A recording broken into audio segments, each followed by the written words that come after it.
pensioners' potty for smoking cannabis. The number's 0207 862 2222.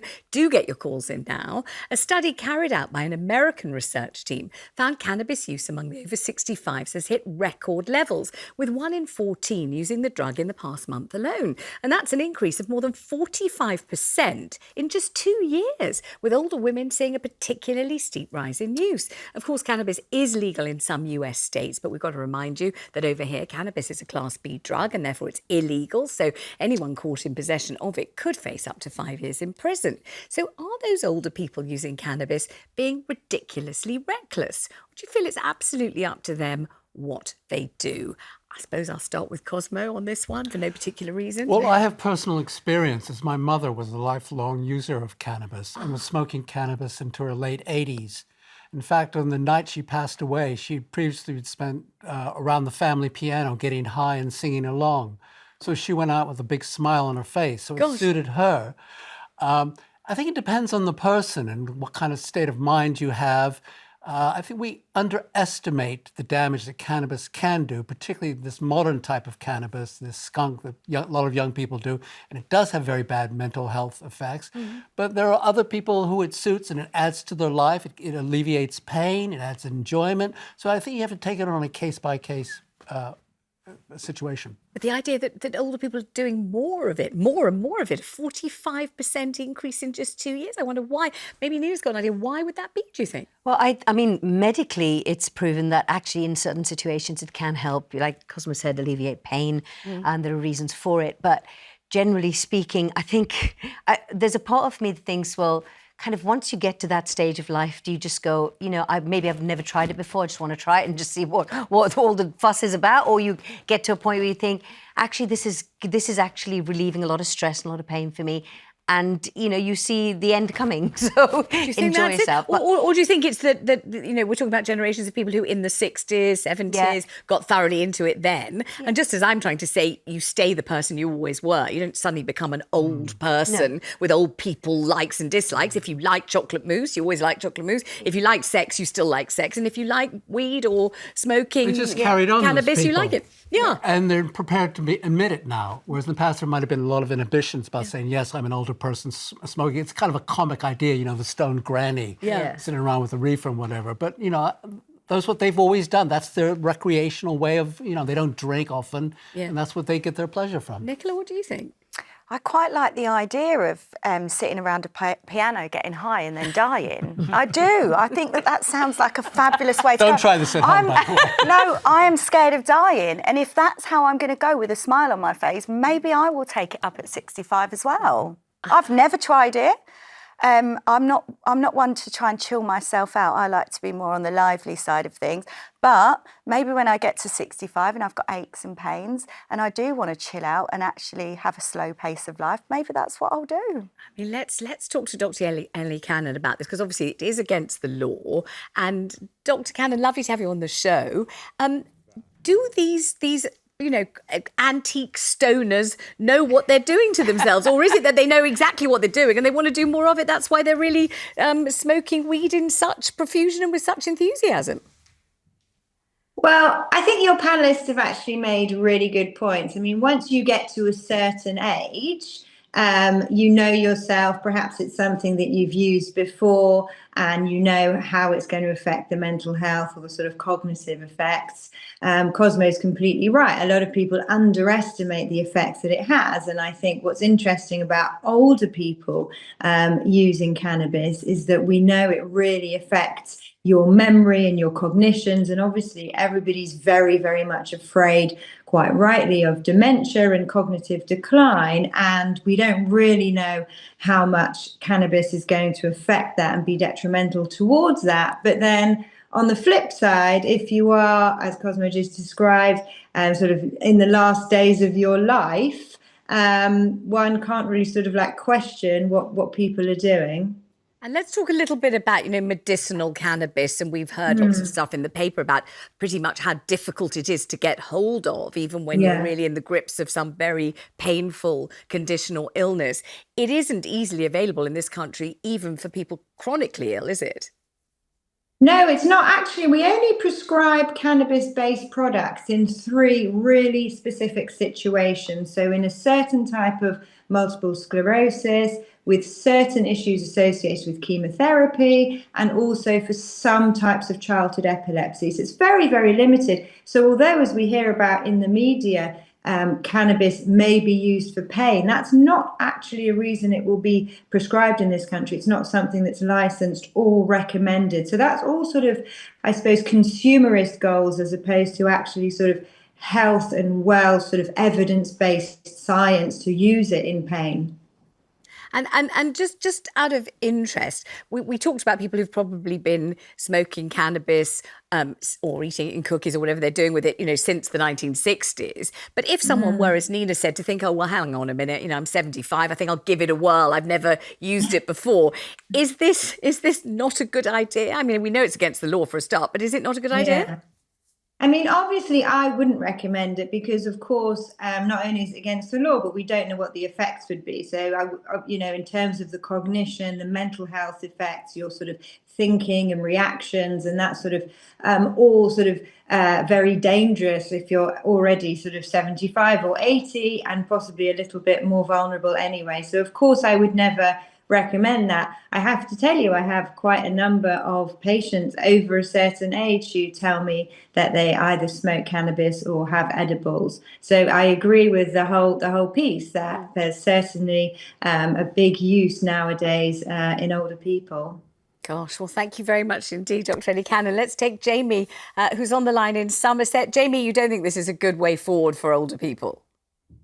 No, because it's like, in my opinion, you're not going to get any elderly / old people going out asking people, oh, do you know where I can get some from, and asking random people on the street, oh, do you know a dealer or whatever you want to call them, do you know anyone I could get some from?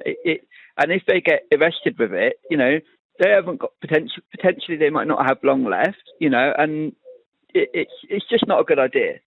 All right. Well, I think that's a very sensible thing to say, and I think it's well worth ringing to say that. It's just not a good idea. Let's talk to Linda in Buckinghamshire, though, who is in a particular situation. Linda, how are things going for you? It doesn't sound so great at the moment. Well, it is actually, because I've been on cannabis for years. It's great. I've had cancer and still fighting it for the last 4 years. Right. And it distresses me. It calms me down. It keeps me, yes, I get a bit high, but it's okay. And I actually enjoy it. And have you smoked cannabis all your life? Is this something since you got cancer? I've smoked it for about 40 years. Oh, right, okay. So you're very keen on it anyway. And does it help you sort of cope with stress or distress or whatever the cancer's putting you through? 100%. It does. It really does calm. When you've got an illness like that, or any kind of illness, and you take some, it really calms you down. It stops you panicking, stops you getting worried about appointments, about what will happen at the appointment. Will it be good? Will it be bad? You just sort of take it as it comes. And let me just ask you about what our caller Jamie said. He said, look, it's just not a good idea in any way, not good for your health. And also, what about if you got arrested, if you got cautioned by the police? It'd be embarrassing. How are you going to do something to a 66-year-old with lung cancer? So I can't imagine them put me in the cells or anything. All right, Linda, listen, I hope things go well for you. And thank you so much for ringing. Let's talk to Albert, who smoked cannabis for over 50 years. Albert, hello. Hello, Vanessa, and rest of your panel. Nice to have you on the show, Albert. Obviously, it's against the law, but obviously you've been doing it for 50 years. Explain the effect on you and why it is you like it so much. Well, the effect on me is creativity. It gives me that freedom to think beyond, just the normal. I don't know what that is with the phone. I like to play music when I smoke, And I also like to write. You write music, and are you a composer of music? No, I write books. Oh, you write poetry and non-fiction, yeah. And you write better when you're smoking, do you? I don't know if I write better, but I've been doing it since I'm about 13 years old. you know, and then I became a Rastafarian in my early teens. I'm still a Rastafarian. I've been doing a lot of publishing work since that time. So for me, it doesn't have an ill effect on me. I have no ill effects I can account to. I wonder if your mum used to say the same, because your mother is a very acclaimed poet. Did she used to write poetry better when she was smoking weed? Yeah, she did. She wrote lots of songs. She was a songwriter as well. She's always said it helped her, got her into a certain state of mind, loosened up. You know, the old creativity could flow, funny lines would come in, you know, and so that. So she always claimed it helped. And as a child, or as an adolescent, or when you were growing up, when your mum was stoned, did you find her a nice and more cheerful mum, or did you not like it when she was? I was probably too stoned to notice. And did you smoke together? Yes, we did. And this is from your age being what sort of age? From about 16 onwards. Wow. Yes. And gosh, I mean, I don't know. Are you reacting to this, or are you just sitting there completely paralysed? Come on, that's a big deal, isn't it? Getting stoned with your mum when you're 16? I mean, I strongly disagree with drinking alcohol with your parents, smoking weed with your parents, doing anything like that. For me, I've got a 19-year-old and a 15-year-old. I love the fact that your mum used to do it herself, but doing it with a child when they're 16, for me, it's But I want to point out, I never did that with my children. No, Yeah. And I would never do Okay, that. why That not? I don't think you should have intergenerational stoneness. I think it's go off and explore your own life, and you know that. But you know, when you described it, when you said it the first time, you said, "Oh yeah, we get stoned together." I was so stoned, I didn't care if she was stoned or not, and we were stoned together from the age of 16. Well, at the time, it sounds as if it was. It was great fun. It was great fun. fun. A lot of people there. We had a lot of musicians would come to the house. People would sing, and it would be, you know, it was a good time. But I wouldn't recommend that. It doesn't suit everybody. There's not, you know, I think young people growing up today have a lot of pressure and a lot of other things that it could lead to, you know, bad states of mind that you have to be careful of. I was insisting that my girls did their Latin verbs. I don't know about smoking cannabis. It wasn't like that at Phelps Towers, let me tell you. I'm just going to say, Had a sheltered your life. education as well. Yeah, I think I failed every exam I ever did. I think a lot of it had to do with cannabis. Might well have done. Let's talk to Jane in London. Jane, you are one of the unusual people who does get cannabis prescribed to you by the NHS. Do you mind saying why or how? Okay, so I had a diagnosis for ADHD. I also have, sorry, it's like there's a background noise. Don't worry. Just keep talking, that's fine. You sound fine to us. Yeah, sorry. I also have insomnia and different pain in my body, arthritis. So I managed to get a prescription which has been life-changing. I can sleep every night. I go out and work, I'm a professional, and it means that I'm not criminalised, which is really important. And I really think that if we could kind of destigmatise cannabis, then older people might be able to use medicinal marijuana for different health problems they've got, which would, you know, it's such a powerful medicine. And I think that's what we need to think about. It's not... If you're having it prescribed, you're staying away from the drug trade, from gangs, all of that kind of unsavoury stuff, and you're in control. You know what dosage you're getting. You know exactly what the percentage of cannabis you've got in your gummy, and you can monitor it. You can control it. You know, things like period pain. Well, if you look at like years ago, historically, Victoria was having prescriptions for her period pain. I've been to medicinal cannabis conferences and looked at real prescriptions that have been written out for monarchs long ago. Yep. And I just think it's just such a shame that it's illegal. Appreciate the call, Jane. Thank you very much indeed. Many thanks to Dr. Ellie as well.